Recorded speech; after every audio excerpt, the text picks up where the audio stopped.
So we're out here today on our EVOC course. EVOC stands for Emergency Vehicle Operators Course. We have new Ford ambulances and we have the Braun Super Chief ambulance. These ambulances are very big. They're roving emergency rooms. And the characteristics of operating those vehicles are a lot different from a passenger vehicle.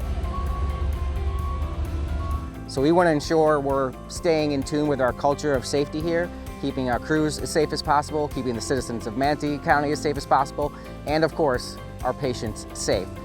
The very first obstacle is a three-point turn, very much like you would do in a car, but since the dynamics of the ambulance are different, the size is different, the mirrors are different, there is essentially no rear view mirror in the ambulance because you have that box behind you. So it's just getting the understanding of the width and the dimensions of the ambulance. When you come out of the three-point turn, you go into a lane change. So they'll come into a lane and do a sudden lane change. That's just the feel, the weight of the vehicle and the stability of the vehicle. Once they come out of the lane change, they're going to move down a 100-foot line of cones. Now, the line of cones is just a little bit wider than the ambulance. So again, it's just understanding the size and the difference of the ambulances. And then they go all the way forward, down 100 feet, and then they have to back down that same line of cones in reverse. Again, just getting the feel for the dynamics of the vehicle. And once they finish that, they go into what we call an alley dock. So they go up to that first cone and they back, simulating backing up to an alley. Just getting, you know, an idea of where the rear bumper is in reference if they were backing up to some sort of obstacle. From the alley dock, they go to the Serpentine. Now the Serpentine is probably one of the most challenging aspects. They have to back through the Serpentine course.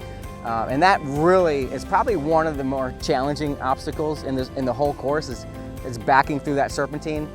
But it really allows you, since there is no rear view mirror, you have to really rely on your side mirrors, and it really reinforces that whole concept.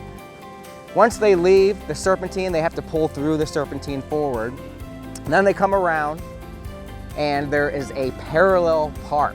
Now again, there's probably no time through their career where they parallel park an ambulance. There's no place at our hospitals or even in Manatee County where they would need to parallel park the ambulance. But what that obstacle does, again, it just reinforces the dynamics of the vehicle and the size of the vehicle. After they come out of the parallel park, the last one here is called a diminishing lane. The cones start wide and they get narrower and narrower as they come down to the end. And then there's a cone at the very end and they have to stop with their front bumper as close to that cone as they can without hitting it. That's the course in a nutshell.